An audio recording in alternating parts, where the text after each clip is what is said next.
we want to understand and use inductive reasoning, and then we want to understand and use deductive reasoning, and there's a difference between the two. Inductive reasoning is the process of arriving at a general conclusion based on observations. So if you, I don't have my coffee cup with me today, figures. Normally every single day I have one of those travel mugs. And you might notice that every single day I would come into class and I would have one of those travel mugs. And you might conclude, I like coffee. Because you might, see me with the travel mug and you would assume there was coffee in it. And so you might conclude that I like coffee. That would be inductive reasoning. So you observed a pattern. The pattern was that I came in every day with a mug, the travel mug, and then you concluded that I like coffee.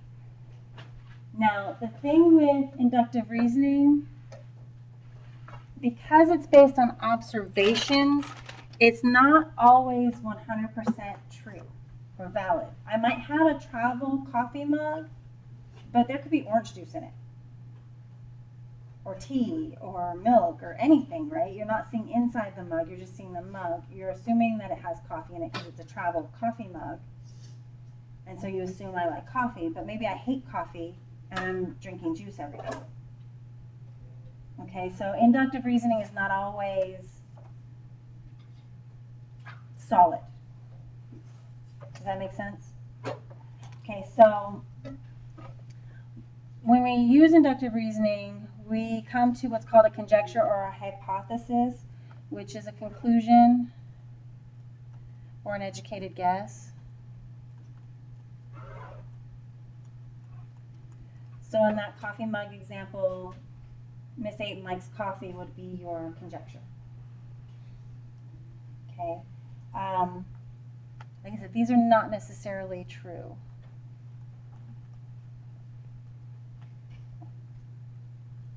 Okay. We could easily prove them to be false by providing what's called a counterexample. And a counterexample is any one thing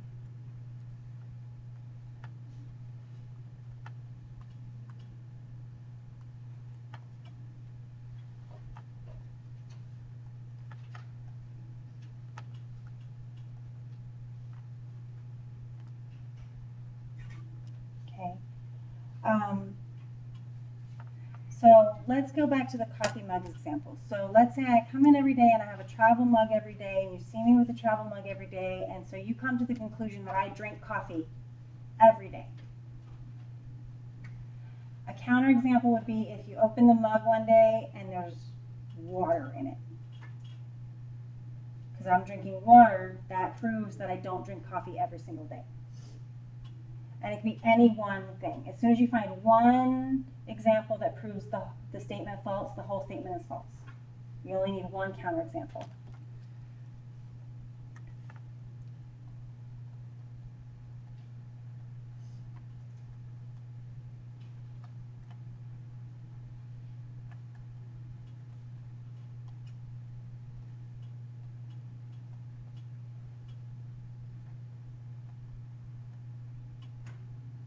Okay, so we could say every time it rains, you notice that there's like somebody named, okay, let's say Joe. And every time it rains, Joe has his umbrella. And so you could make the hypothesis that every time it rains, Joe's going to use his umbrella. But let's say Tuesday it rained, but he didn't have his umbrella with him. That would be your counterexample. And that would prove your original statement that every time it rains, Joe uses his umbrella to be false. Does that make sense? Counterexample. If I made a conjecture that the sum of two-digit numbers is a three-digit number, I could find any two-digit numbers that add up to something that's not a three-digit number, and that's my counterexample. So if I say 10, 10's a two-digit number, and so is 11. And when I add those together, I get 21, which is not a three-digit number. Okay, so there are, when you're looking for counterexamples, there are possibly hundreds of correct answers. Okay, so any two-digit numbers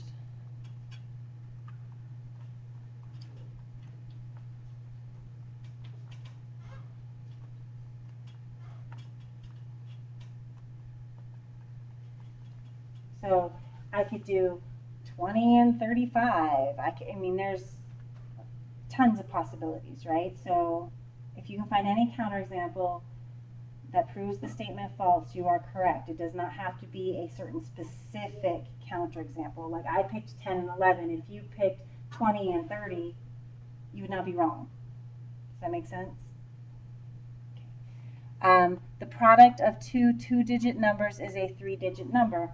Well, that seems reasonable because if I go, okay, well, 10 and 10 are two-digit numbers, and that gives me a three-digit number, right? That seems like it's reasonable, correct? But what if I do 50 times 50? That's a four-digit number. So my counterexample, I have two-digit numbers, I multiply them together, it gives me a four-digit number. So you just find any two-digit numbers that don't give you a three-digit number. So they could give you a four-digit number or a five-digit number. Not sure if you can actually get a, let me see if you can get a five-digit.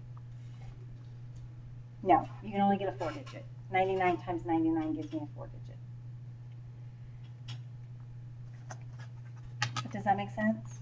But again, there would be a lot of possible choices. You just start multiplying two-digit numbers together until you find one that doesn't give you a three-digit number.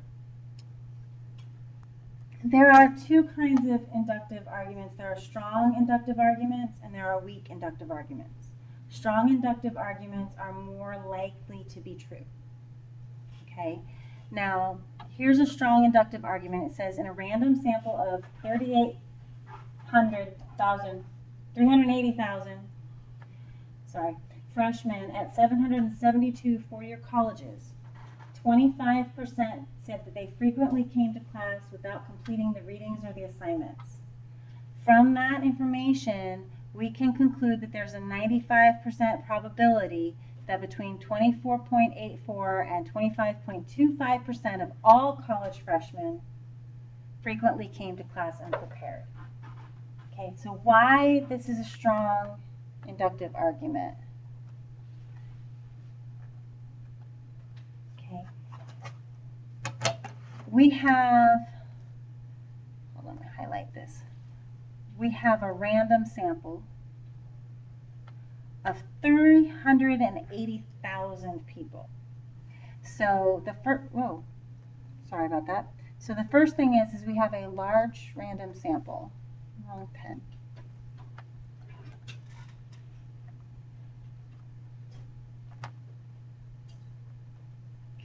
And when we're doing statistical analysis in statistics, they want random samplings because a random sample is more likely to mirror the general population than if I were to just say, ask you guys.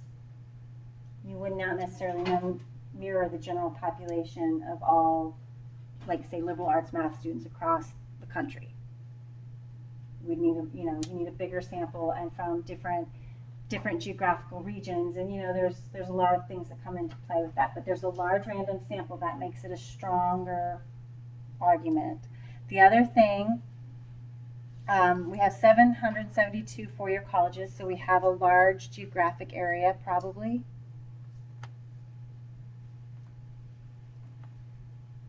Because there's not 772 colleges in Central Florida. There's going to be spaced out. So we have a large geographical area. And then they did some mathematical calculations.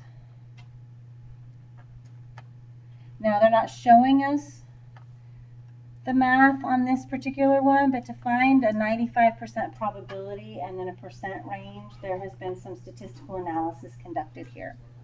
And so the mathematical calculations can be used to back up this statement. Okay, so this is what makes it strong. You have a large sample, it's a random sample from a big geographical area with math to back it up. Okay, now it may not be true. Their random sample Maybe the only people that volunteered for the study were the ones that were slacking off and not in class anyway, and so they had time. Right? I mean, there are factors that can contribute to this not being true, but it's a strong argument, and it is more likely to be true. Does that make sense? Just because it's strong, though, doesn't mean it's 100% true. It's just more likely to be true. Now, a weak inductive argument. Men have difficulty expressing their feelings. That's her statement. My dad and my boyfriend have never cried in front of me. And that's what proves that men don't express their emotions. This is weak because we have a really small sample, 2 people. They don't represent the whole population.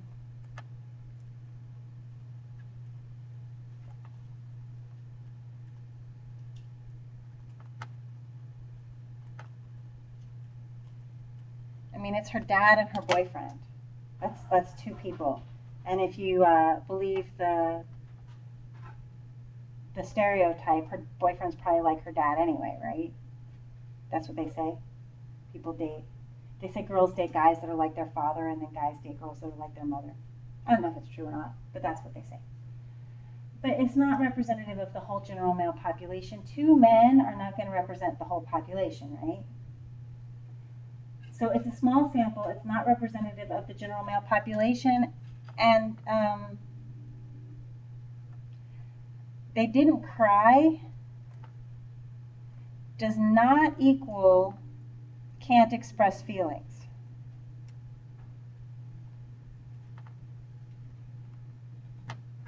Okay, this symbol means does not equal. Just because you don't cry does not mean you can't express your feelings, right? You might just express them in a different way. Maybe they use their words, right? So this is why that's weak. We have a terribly small sample.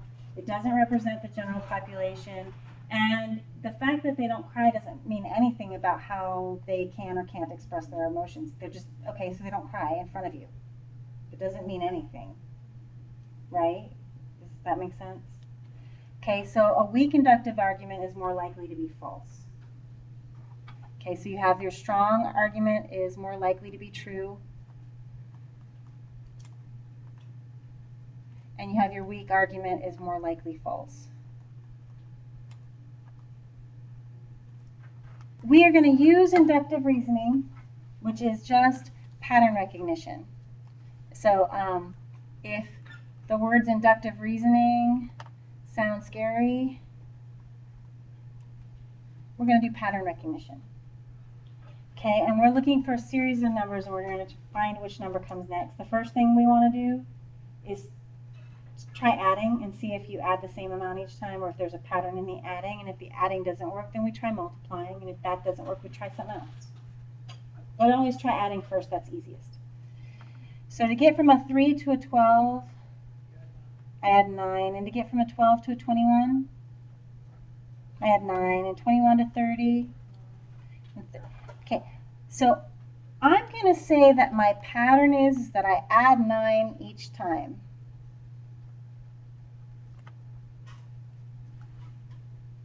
And so my next number is going to be 39 plus 9, which is going to be 48. Now this is still inductive reasoning, because maybe the person that created this pattern went, okay, I'm going to add 9 4 times, and then I'm going to add 10 4 times, and then I'll add 11 4 times. And we just don't have enough of the pattern to see. So this is still induction, but it's a pretty solid inductive argument because we added 9 4 times in a row with no change. Okay. And I would never on a test be like, nope, you were only supposed to add 9 4 times. That 5th time you're supposed to add 10. Gotcha. Wouldn't do that. Okay, that's not going to happen. All right, so let's try adding. Here I'm going to add 9, and then I'm going to add 36. And then I'm going to add 144, and no, this is not a pattern.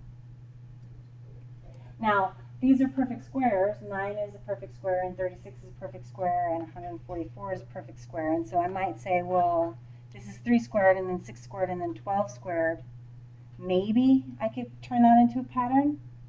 But I'm going to try multiplying first and see if that's easier. So to go from 3 to 12, I'm going to multiply by 4, and to go from 12 to 48 times 4. And you don't have to do this, but you would just divide 192 by 48, and it would equal 4. And then I could divide 768 by 192, and it will equal 4. And so my pattern is that I'm going to multiply by 4 each time. So I'm going to do 768 times 4, and that is 3,072.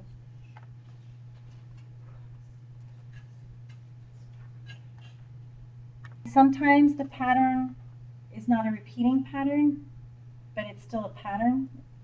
So to go from 3 to 4, I add 1, and then to go from 4 to 6, I add 2, and to go from 6 to 9, I add 3, and then I add 4, and then I add 5.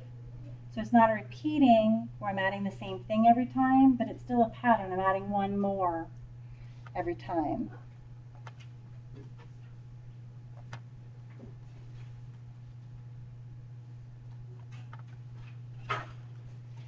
So to the 18, I'm going to add 6, which gives me 24. Yeah, 24. Okay. So you might see patterns that are not repeating patterns, but they're still a pattern each time.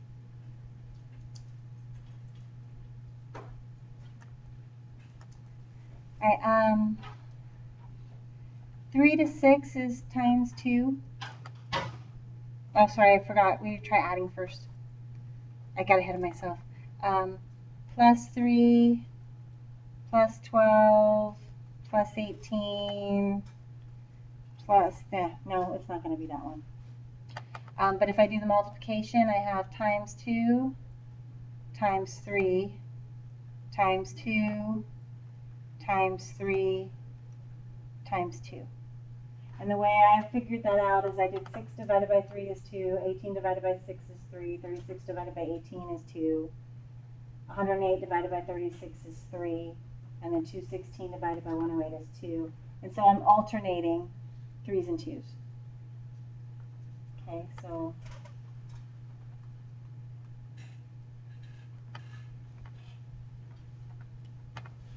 I went 2, 3, 2, 3, 2, 3. So my next one is going to be times 3. So I'm going to do 216 times 3, which is 648.